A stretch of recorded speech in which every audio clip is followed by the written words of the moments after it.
The galaxy believed humans were just stories, tales to scare young ones or amuse scholars. No one living had ever seen one. No recordings existed, just stories passed down through countless generations. In the Grand Hall of the Galactic Council, 7 massive chairs formed a circle. Each seat held a representative from the major species of known space. The insect-like Vexar clicked their mandibles in annoyance as Counselor Zixel presented his report. Once again, we have found traces of technology matching the human myth patterns, Zixel said, his compound eyes reflecting the holographic display. This time in the outer rim, near the abandoned Krell mining stations.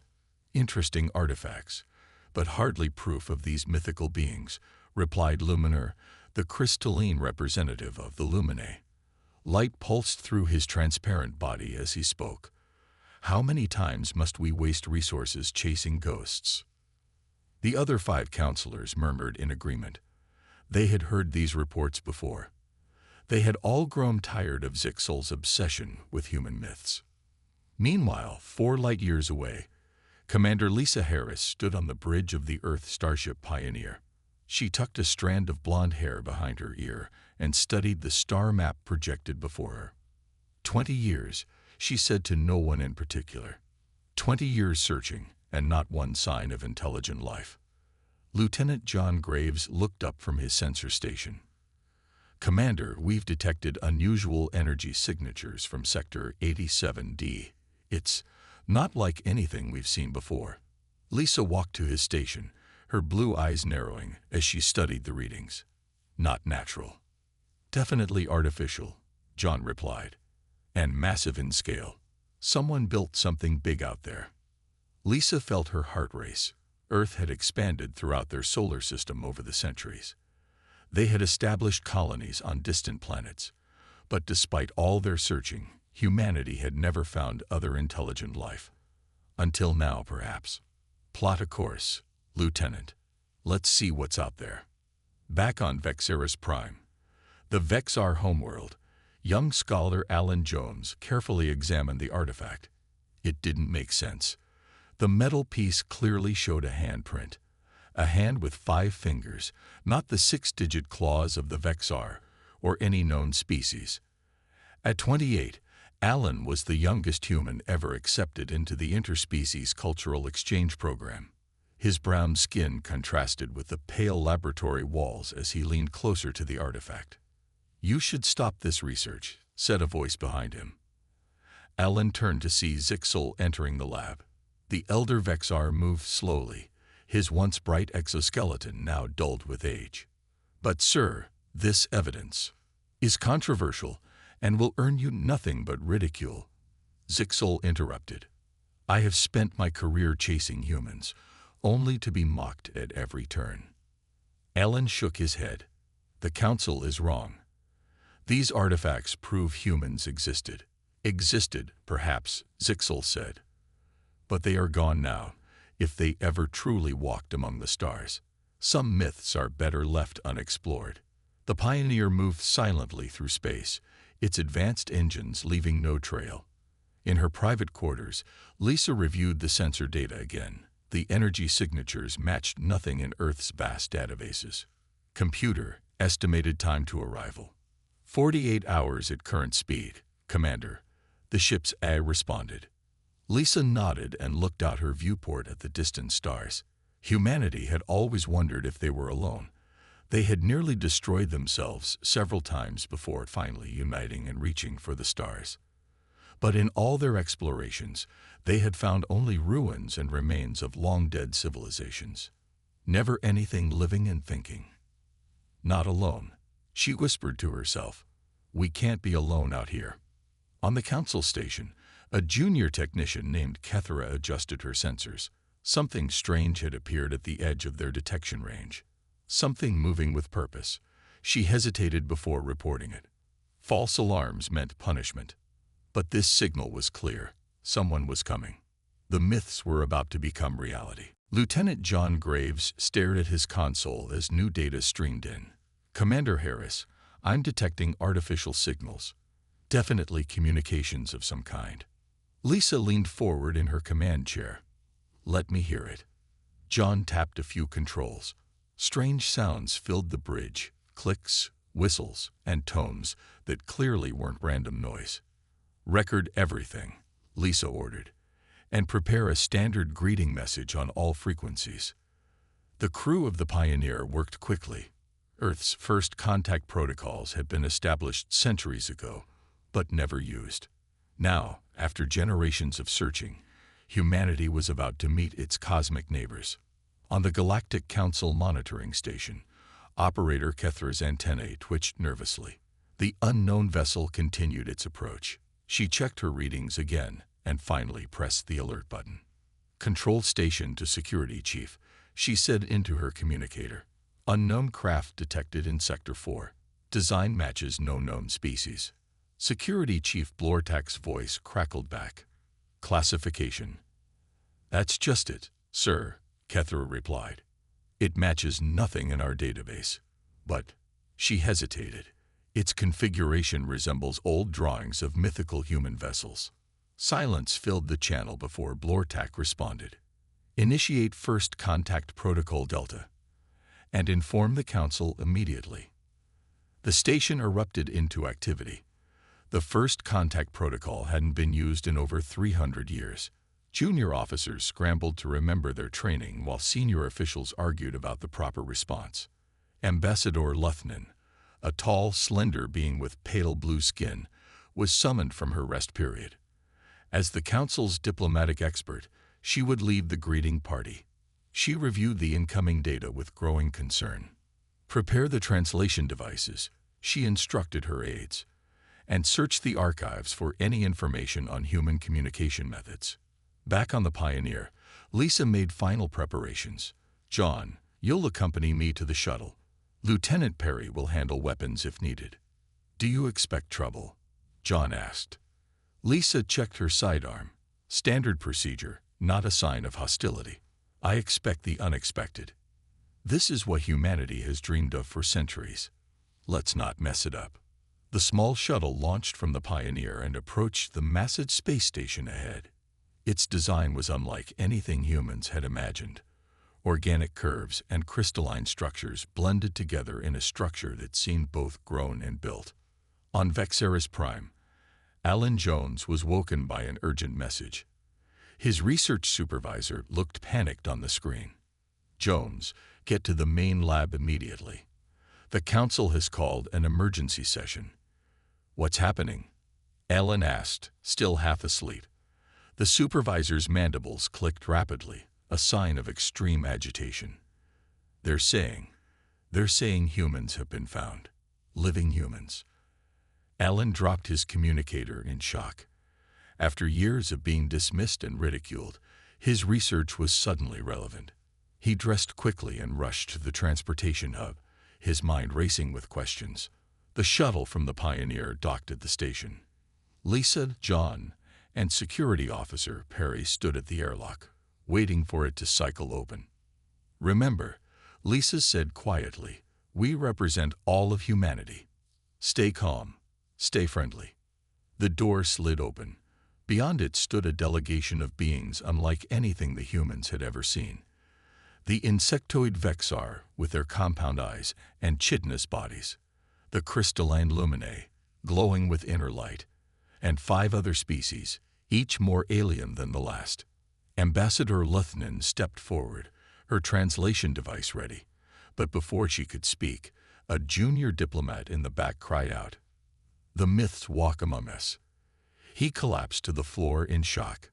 Lisa stepped forward, hands open in the universal gesture of peace. "I am Commander Lisa Harris of Earth's Interstellar Fleet. We come in friendship and hope to establish peaceful relations." The translation devices worked frantically to convert her words. When they finished, the entire alien delegation stood frozen in disbelief. Luthnen found her voice first. "Impossible. Humans are legends, stories to frighten children. I assure you," Lisa said with a slight smile, "we are very real." Meanwhile, Alan Jones rushed toward an emergency transport, summoned to the station as an expert consultant. His once ridiculed research was now the most valuable information in the galaxy. The myths had become reality, and nothing would ever be the same again. Amanda Wright sat across from 3 Vexar representatives in the station's communication center. As Earth's best language specialist, she had one job: build a bridge between species. Her dark hair was pulled back in a simple bun, and her fingers moved quickly over her tablet. "We need to establish basic concepts first," she explained to her team. The translation devices helped, but they were limited. True understanding required more. A Vexar leaned forward, its compound eyes fixed on Amanda. She maintained eye contact, not realizing this was deeply uncomfortable for the insectoid species. The Vexar's antennae flattened against its head. "Is something wrong?" Amanda asked. The Vexar stepped back.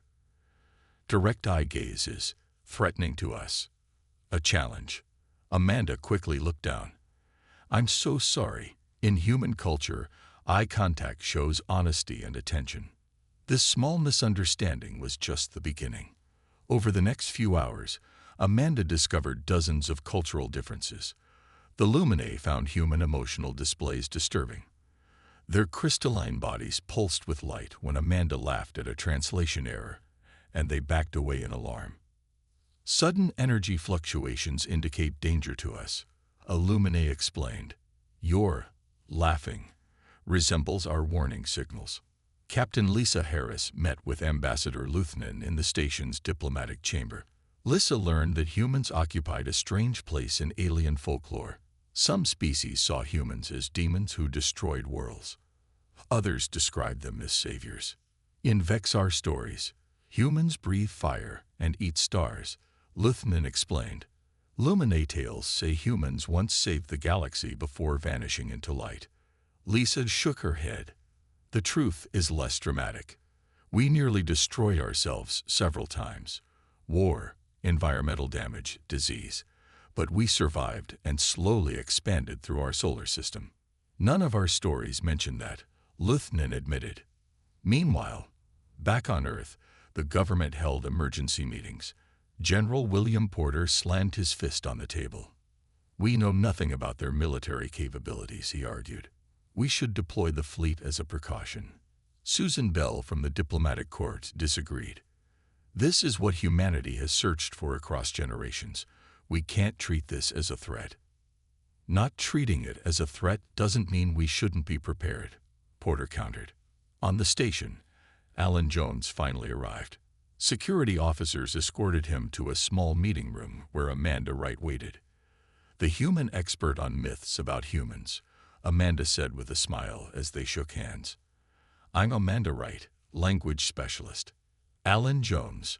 I've spent years studying artifacts the Council species thought were human in origin." He looked around nervously. "I still can't believe this is happening." "Believe it," Amanda said. "And we need your help. You understand these species better than any of us." Alan nodded. "They're terrified of us, you know. Their myths paint humans as incredibly powerful beings." "Which might explain why they're being so cooperative," Amanda mused. Together, they work to bridge the cultural gaps. Alan explained alien customs to the human delegation, while Amanda developed better translation tools. They formed an unlikely friendship, each helping the other navigate this new reality. In her private quarters, Lisa reviewed reports from Earth. The government had decided to send additional ships, not a full military force, but enough to establish a permanent diplomatic presence. "They're worried," Lisa told John Graves when he visited her quarters. "Our first contact is going well, but we don't know enough about the Council's intentions." "Do you think they pose a threat?" John asked. Lisa considered the question. "I don't think so. They seem more afraid of us than we are of them. According to Jones, we're practically godlike beings in their mythology." "That could be useful," John noted. "Or dangerous," Lisa countered. "Misunderstandings between cultures have started wars throughout human history. We need to be careful." Outside the station viewport, stars twinkled in the darkness. Somewhere out there, more human ships were preparing to jump. First contact had been made. But the real challenges were just beginning. Paul Martinez moved quietly through the station's data center. As an intelligence officer from Earth, his job was to gather information while the diplomats talked. His brown eyes scanned rows of alien data crystals. The Council had granted humans limited access to their historical records, but Paul suspected there was more they weren't sharing. He inserted a small device into a data port. Earth technology was different from Council systems, but Amanda Wright's team had created adapters. The device began copying files at an incredible speed. Paul didn't consider this spying. In his view, it was insurance. Humanity needed to understand what they were dealing with. His device beeped softly, indicating it had found something interesting. Paul's eyes widened as he read the translated text on his screen. References to something called the Void appeared repeatedly in security reports. The Void consumes another star system. Defensive perimeter against the Void expanded. Casualties from Void contact. Total population of Nexus 7. This wasn't in any information the Council had shared. Paul downloaded everything he could find about this mysterious threat. In the main diplomatic chamber, Lisa Harris noticed tensions among the Council members. Some species, particularly the Luminae, welcomed humans warmly. Others, like a faction of the Vexar led by Councillor Vexton, remained cold and suspicious. "We should proceed with the joint science mission," Ambassador Luthnan suggested. "The humans have offered to share their propulsion technology. And what do they want in return?" Vexton clicked his mandibles angrily. "Access to our worlds, our resources." Lisa kept her face neutral, though she noticed how some Council members moved away when Vexton mentioned humans. Fear, or something else. Meanwhile, Alan Jones made an important discovery in the station's archives. He called Amanda Wright to his small research room immediately. "Look at this," he pointed to ancient symbols projected on the wall. "These markings match artifacts found in the Orient sector of Earth space. Humans were here before, thousands of years ago." Amanda studied the symbols. "Are you sure?" "These are identical to Proto-Sumerian writing from Earth," Alan explained. "And look at the date on this record. The timestamp, converted to Earth years, was nearly 15,000 years old." "That's impossible," Amanda whispered. "Humans hadn't even developed space travel then." "Someone took humans from ancient Earth," Alan said. "That might explain why we're in their mythology." On Earth, General Porter reviewed Paul Martinez's report about the Void. He immediately called an emergency meeting with government leaders. "An unknown force is consuming stars at the edge of Council space," Porter explained. "And they've hidden this information from us." Susan Bell frowned. "Maybe they're ashamed they can't stop it, or afraid it will make them appear weak. Or maybe they think we're connected to it somehow," Porter suggested. "Some Council records mention prophecies about myth creatures returning before the end times." Across the station, strange accidents began happening around human visitors. A section of corridor lost gravity while Lisa was passing through. A shuttle carrying John Graves experienced navigation failure, equipment malfunction during joint research. Lisa suspected these weren't accidents. She ordered increased security for all human personnel. Paul Martinez traced the sabotage to Councillor Vextan's staff. "They're deliberately trying to disrupt our relations," he reported to Lisa. "I believe they see us as a threat." At Lisa's request, Alan and Amanda investigated the ancient human expedition. They followed coordinates from the archive to a derelict space station at the edge of Council space. Inside, they found something amazing. Technology that was clearly human in origin, fused with alien components. The station appeared to be a research outpost or listening post.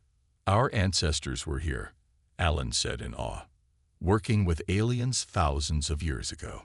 But why is there no record of this on Earth?" Amanda wondered. As they explored further, sensors on their shuttle detected a massive energy surge from deeper in space. Something was coming, something big. Alan checked the readings. "That can't be right. The energy signature is off the charts." Amanda's eyes widened. Is it the Void? But Alan shook his head. No. According to these readings, it's human. The Council emergency alarms blared across the station. Ambassador Luthnin rushed to the command center, her long blue fingers trembling as she reviewed the sensor data. How many ships? She asked the station commander. 500, at least, the commander replied. His skin changed colors rapidly, showing his fear. They appeared at the edge of the system and are moving in formation toward us. On the main viewing screen, hundreds of vessels moved with perfect precision. Their sleek designs were similar to the Pioneer, but larger and clearly armed. Are they hostile? Luthnin asked. They have not fired weapons, the commander said, but their shields are active. In her quarters, Lisa Harris received an urgent message from Earth. She read it twice, her heart racing. They sent the fleet, she whispered. Then she rushed to find the ambassador. When Lisa entered the command center, all eyes turned to her. Fear and accusation filled the room. You said you came in peace, Luthnin said, her voice tight. Yet now your warships arrive. Lisa stepped forward. They are not here to attack. After we reported finding your civilization, Earth sent additional ships for protection and to establish permanent diplomatic relations. 500 ships for diplomacy. Councillor Vexton clicked angrily from the corner. This is an invasion force. Some council species began emergency evacuations of their border worlds. Others prepared for war, though their military forces were small compared to Earth's fleet. Centuries of peace had left them unprepared for conflict. Admiral Diane Harrison commanded the human fleet from her flagship, the EA's Defender. Tall and imposing with short gray hair, she had served in Earth's defense forces for 30 years. No aggressive moves, she instructed her captains. We are here to protect our people and establish diplomatic relations, not to start a war. Her second-in-command nodded. Some of their vessels are moving to intercept us. They appear to be armed, but their technology seems less advanced than ours. Keep shields up but weapons powered down, Admiral Harrison ordered, and open a channel to Commander Harris on the station. Lisa was brought to a private communication room. When Admiral Harrison's face appeared on the screen, Lisa saluted. Admiral, your arrival has caused quite a panic here, Lisa reported. The Council species believe it's an invasion force. We came in force because we've learned to be cautious, Admiral Harrison explained. Our history taught us that lesson. I need to speak with their leaders directly. As arrangements were made for the Admiral to shuttle to the station, Alan Jones and Amanda Wright returned from the derelict outpost with their discoveries. They reported directly to Lisa. The outpost was definitely built by humans working with aliens, Alan explained. Based on the technology, it was a listening post, watching for something. The Void, Lisa guessed. Paul Martinez found references to it in their secure files. Some kind of threat consuming stars at the edge of their territory. Before they could discuss further, alarms sounded again. This time, the cause wasn't human ships. 3 council worlds just went dark, a station officer reported. All communications cut off simultaneously. Ambassador Luthnin's normally blue skin turned pale. It's happening again, she whispered. The Void is back. On the main screen, images showed darkness spreading across planet surfaces. Not like night, but something deeper, as if light itself was being consumed. Admiral Harrison arrived at the station in time to witness the emergency unfold. Her military training took over. If this threat is attacking your worlds, we can help, she told the council representatives. Our fleet is ready to defend against any aggressor. Councillor Vextan's anger faded as he faced the greater danger. Perhaps the myths were true after all. The old stories say humans fought the Void before. Lisa looked at Alan, whom nodded in confirmation. The outpost we found was monitoring something, waiting for it to return. As they watched, more emergency signals came in. The Void was expanding faster than ever before, consuming everything in its path. We need to work together, Admiral Harrison said firmly. Human and council forces combined. Ambassador Luthnin looked at the human admiral, then at the darkness spreading across the star maps. She made her decision. "The prophecy speaks of myth creatures returning at the end times," she said, "not to cause the end, but to prevent it." The massive display in the council war room showed the spread of the void. Black areas marked consumed systems. Red indicated systems under immediate threat. Yellow showed systems that might be next. There was too much black on the map. Admiral Harrison studied the display with Lisa, Ambassador Luthnin, and Counselor Vextan. The four of them formed an unlikely leadership team in this crisis. "We need to deploy ships to these key systems immediately." Harrison pointed to several yellow spots. "If we create a defensive line here, we might slow its advance." "Our people are already evacuating from those systems." Vexton clicked his mandibles nervously. "We cannot ask them to stay." "Not asking your civilians to stay," Harrison clarified. "But we need safe zones to stage our military operations." Luthnin nodded. "It makes sense. The void moves from system to system. If we can hold these positions, we might contain it." The plan was set in motion. Human ships moved to defend key council worlds, while alien vessels evacuated civilians from threatened systems. It wasn't perfect cooperation, but it was a start. Captain Lisa Harris received her new assignment. She would lead a mission to investigate one of the affected worlds. Her shuttle carried a mixed crew of humans and council scientists. "We need to understand what we're fighting," she told John Graves as they prepared for departure. "The council has records of the Void's previous attacks, but they're thousands of years old." The journey to the attacked planet took only hours with the Pioneer's advanced engines. What they found stunned everyone. Where a vibrant green world once existed, only a barren rock remained. The oceans were gone. The atmosphere was gone. Even the color seemed drained away. "All life energy has been stripped from the planet," a Lumine scientist reported, his crystalline body dimming with sorrow. "Nothing remains but basic elements." As they orbited the dead world, their sensors detected movement. Dark shapes appeared against the stars. Vessels made of what looked like pure darkness. "Evasive action," Lissa ordered. Their shuttle barely escaped as black tendrils reached for them. On Earth, leaders debated sending additional forces. The communication delay made decisions difficult. Some argued Earth should protect itself first. "If the void consumes the council worlds, it will eventually reach us," General Porter argued. "Better to fight it there than wait for it to come to our doorstep." Others disagreed. "We know nothing about this enemy. We could be sacrificing our ships for nothing." The debate continued while humans on the front lines worked with their new alien allies.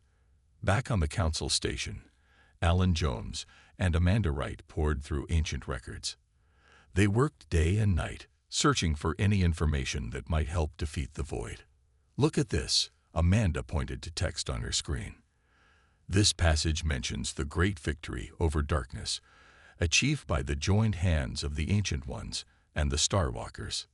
Alan leaned closer. "Starwalkers? That could be humans.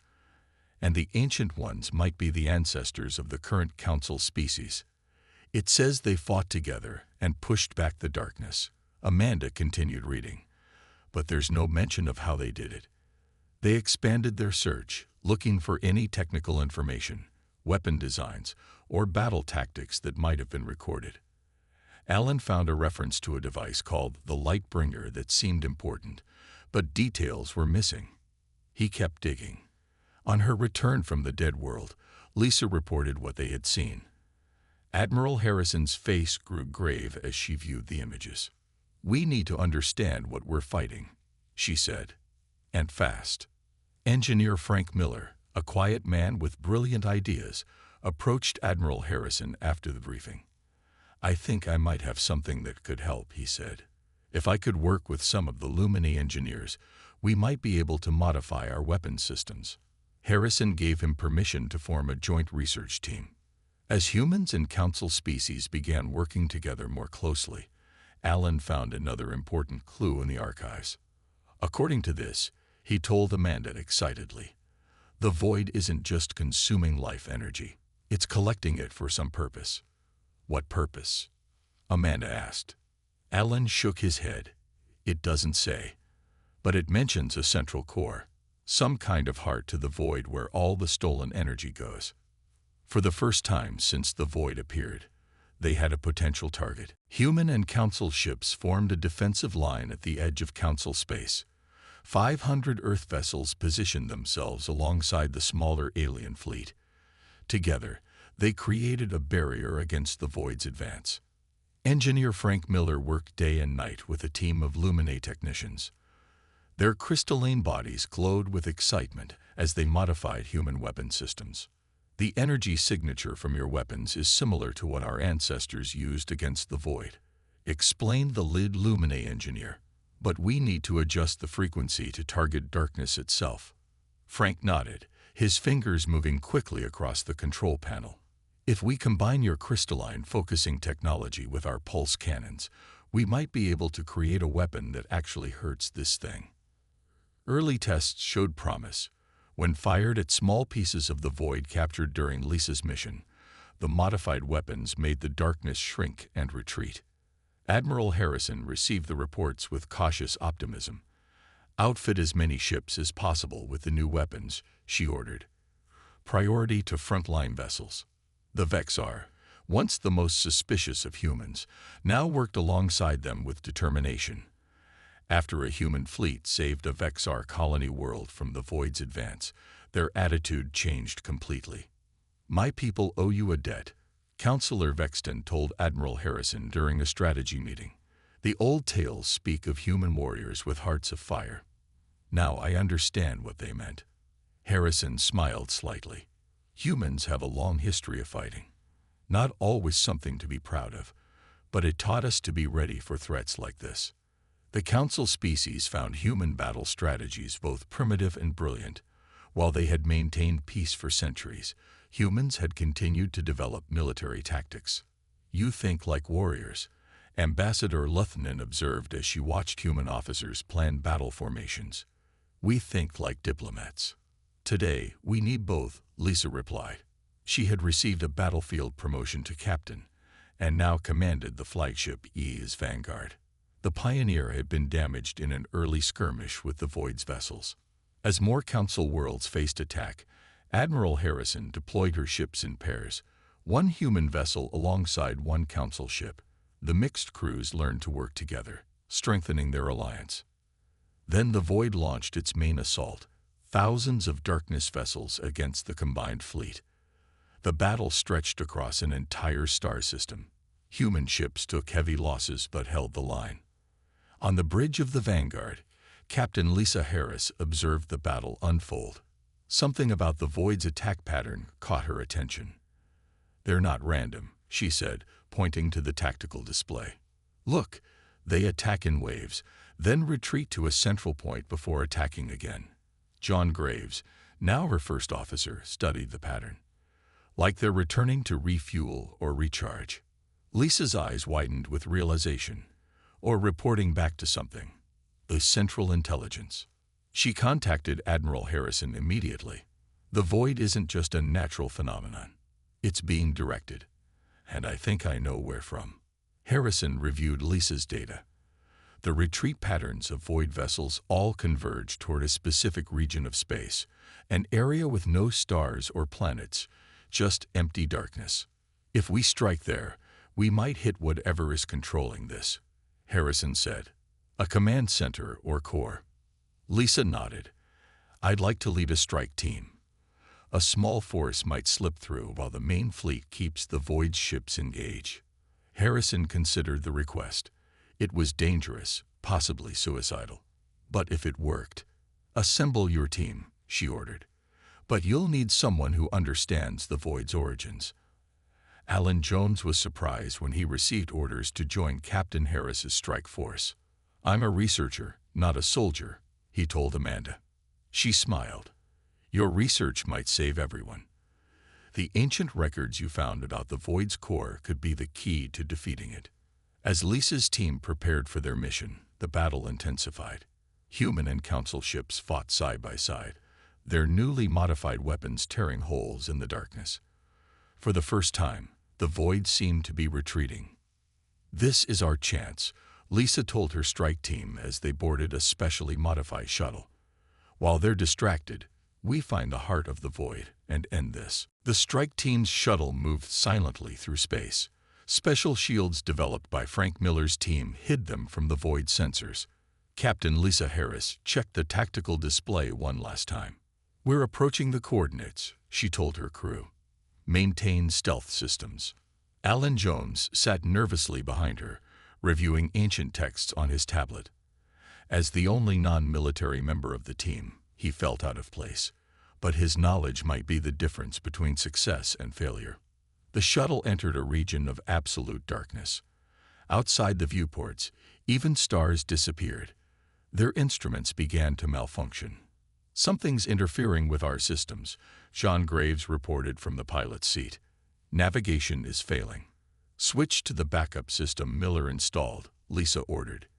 "It uses Lumine crystal technology to orient without standard sensors." The new system came online, showing their position. At the center of the darkness lay something massive, a swirling vortex of black energy. "That's it," Ellen whispered. "The heart of the void." Lisa activated the weapon systems. "Prepare to fire the modified." "Wait," Alan interrupted. "Look at these readings. It's not just energy. There's a pattern to it, almost like code." Amanda Wright, who had insisted on joining the mission, moved to Alan's side. Her language skills might prove useful. She studied the patterns. "It is code," she confirmed, "or something very similar to it. There's a structure here, a logic." Outside the shuttle, tendrils of darkness reached toward them. Their stealth systems were failing. "Whatever you're going to do it fast," John warned. "We've been spotted."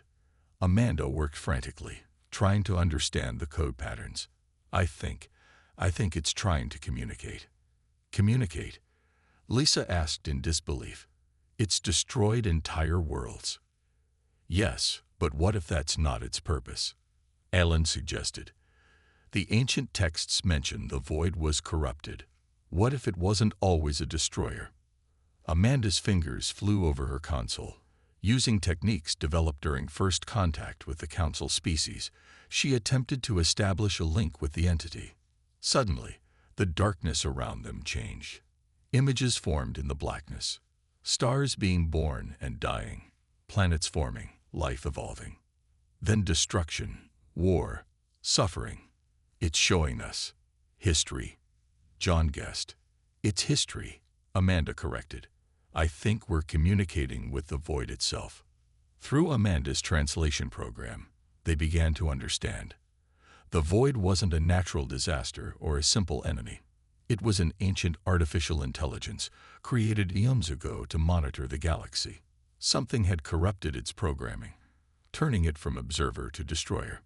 "It believes it's fulfilling its programming," Amanda explained, "to cleanse corrupted systems.